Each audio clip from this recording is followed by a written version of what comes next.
WCBI News at 10 starts now.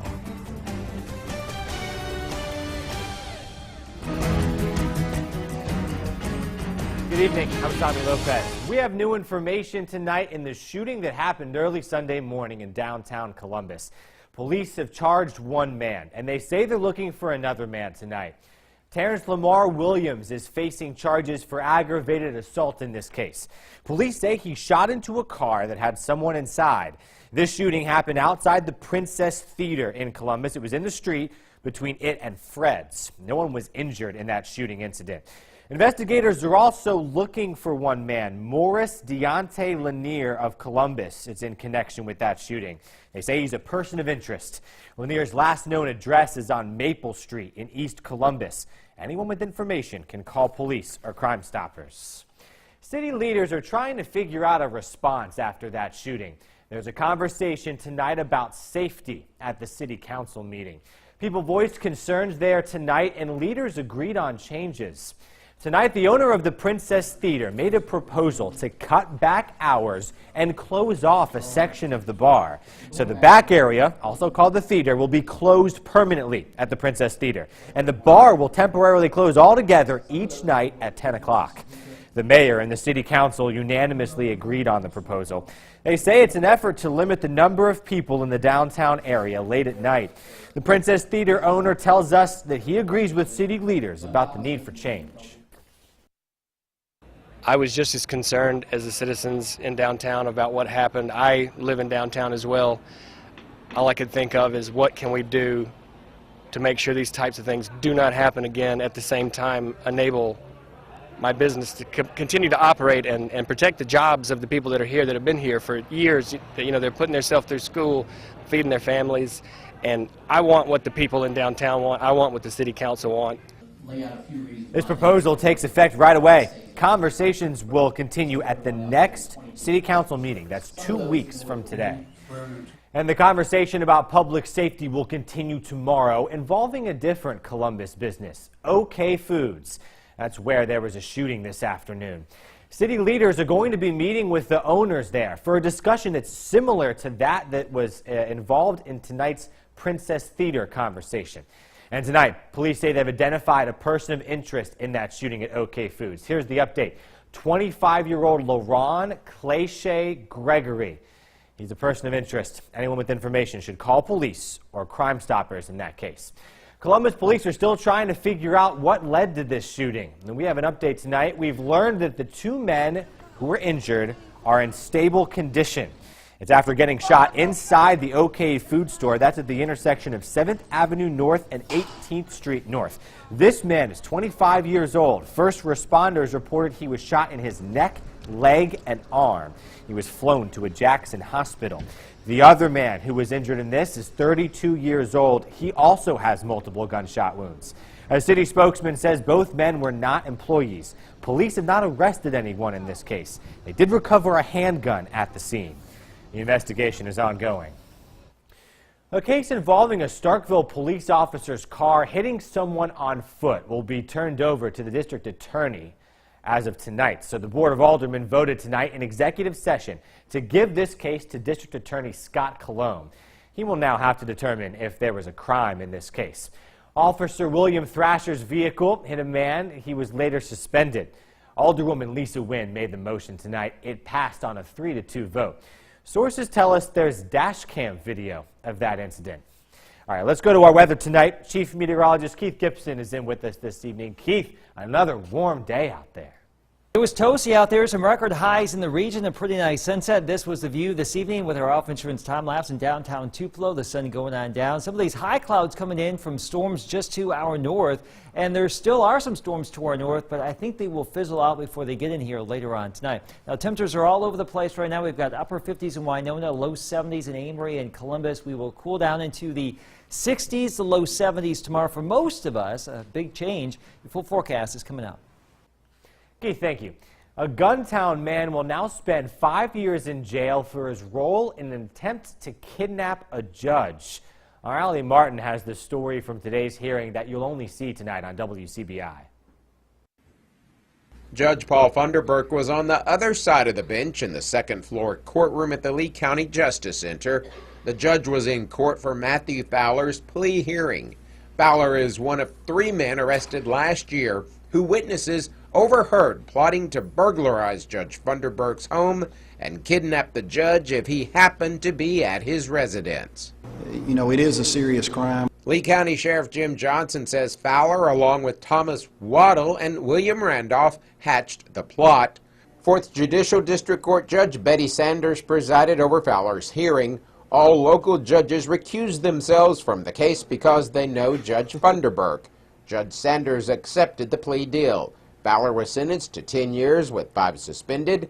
He will also pay $500 to the State Crime Victims Compensation Fund.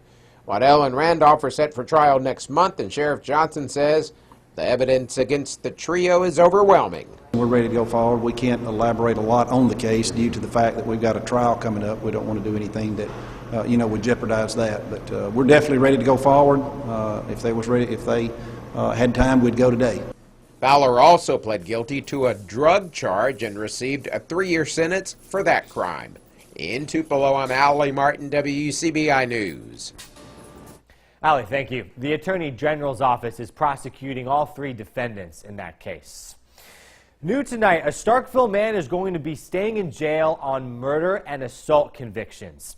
Dennis Thompson was convicted in 2014 for shooting and killing Curtis Randall. It was after a graduation party. The Mississippi Supreme Court upheld the jury's decision.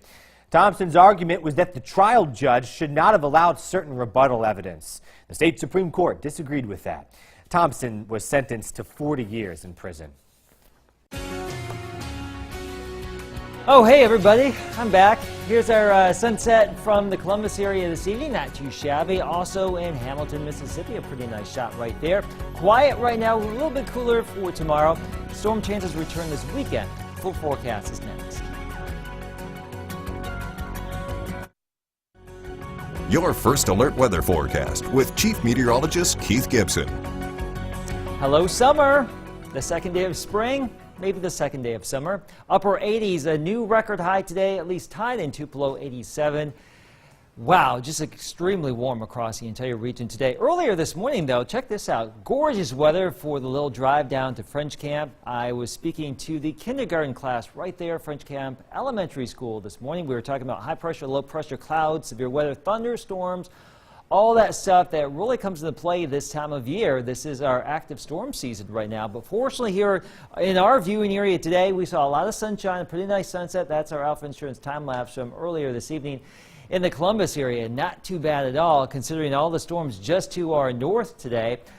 Storms developed in Missouri this morning. They really intensified and produced a lot of hail and wind through Tennessee, northeast Alabama, Georgia, now into the Carolinas. And look at this thing right now, this big, huge complex. There are over 100,000 people without power here in Atlanta with this storm complex blowing on through. Wind and hail still a problem. And there are some additional storms up here north of Memphis, southern Missouri. These are coming southeast, but it looks like these will fizzle as we go throughout the course of the night. Notice how those storms flare up a little bit, and then that little disturbance will weaken as it moves southeast. So I can't rule out a stray shower later on tonight or tomorrow, but not really looking at a lot of moisture in our area. It will be cooler tomorrow in Starkville. We start out in the 50s, back to around 70 in the afternoon. Not quite as bright tomorrow. We'll have some clouds in the region. And speaking of Starkville, 4:30 to 6:30 tomorrow afternoon, we'll be programming weather radios at the Kroger. Hope to see you there. 60s and low 70s for most of us tomorrow. Cooler farther north, a little bit warmer farther south, but no upper 80s in the region tomorrow. We're watching this big, huge mass of energy back to the west. It's going to develop a storm system later this week. Now watch this. As we get into Friday, big-time storms erupt across the high plains. That system gets a little bit closer for Saturday. We have the potential for some severe weather here Saturday. It's still uncertain. The timing's still iffy here. We'll be fine-tuning that as we go throughout the next couple of days, so stay tuned on that. Pretty nice, though, overall for the next 3 days here, Tommy. As we get into your weekend, a little bit more unsettled weather on Saturday. Also Monday, too, maybe some strong storms in the region as well. So there's our 7-day forecast. We're just looking at some spring-like weather here. Yeah. All right, Keith, thank you very much. An area football coach is being remembered for his impacts both on and off the field. We have his story when we come back. WCBI First Alert Weather School is brought to you by Emerson Animal Hospital in West Point. Noxubee County High School recently lost an important player on and off the field. Assistant football coach James Patterson is credited with helping build that championship football program in Noxubee. He may best be remembered, though, for the impact he had on his players. Our Jory Talley has that story.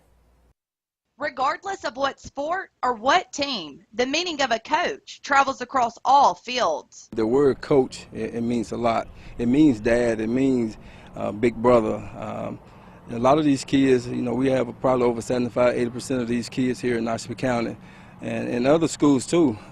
Probably their father probably not in their lives. Since this Noxubee High School football player was in the 7th grade, Coach Patterson has been coaching him on and off the field. Not only was Patterson like a father to him, he was also his uncle. Kimbachi Mason says Friday Night Lights won't be the same without him. It made me want to work harder because when he was here, all he told me was, I'll work hard, never be satisfied. So, yeah, now I still remember that now, so I'm always work hard, never quit. Sophomore Keziah Pruitt says Coach Patterson always pushed players to be the best. It means a lot to know that they in your corner, they have your back with everything you do, like Coach Patterson, Coach Short and them. In every decision I make, I try to check with them because I know their opinion means a lot to me. Head football coach Tyrone Shorter worked by Coach Patterson's side for almost 20 years. He says he will remember his business side the most. Only time I ever seen him smile when we win a championship, and then he smiled. And then he said, Coach, you know, now we can smile. So that's the Coach Patterson that I'm remember. But, you know, that guy been in this community for 38 years, and he touched the lives and he changed the lives of a lot of young people. Shorter says it's not about winning football games at Noxubee County. It's about touching kids' lives on and off the field, just like Coach Patterson has done for the last 3 decades. You can't replace a guy like that, you know, because he was more than just a coach. You know, he was that father to these guys. He was that mentor. He was that big brother to them. Jory, thank you. A candlelight memorial will be held Thursday night at the Noxubee County football field to honor Patterson's life. Patterson's funeral service will be held this Saturday at noon there at the high school. Ole Miss is 1 win away from punching its ticket to the Garden in New York City. Highlights of their NIT quarterfinal against Georgia Tech is next in sports.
Here's WCBI Sports with Robbie Donahoe. In 1964, Georgia Tech left the Southeastern Conference and left some bad vibes when head coach Bobby Dodd maybe said some unparting words as he left the Southeastern Conference. Well, Georgia Tech, they're back in the state of Mississippi playing against a team from the Magnolia State 53 years later since the Yellow Jackets left the Southeastern Conference. They're playing a basketball game. To the Pavilion we go, a near sellout in Oxford as Ole Miss hosted Georgia Tech in the NIT quarterfinals. First half, Terrence Davis would get going. Look at this. This is from the NIT logo. That's really far out. The Rebels, that were just 2 for 12 from 3 in the first half. So they would have to tack inside on the zone against the Yellow Jackets. Sebastian Sibas with the slam. Rebs trailed by 9 at the half, though. Second half was when the Cullen Neal show came to life. Here's a triple for him at the top of the key. And then you know that little NJ move where you look back and then you go to the hoop? Yeah, up and under move. Very nice from Cullen Neal. So it's getting interesting. Rebels had it down to 4. And then this. Watch this.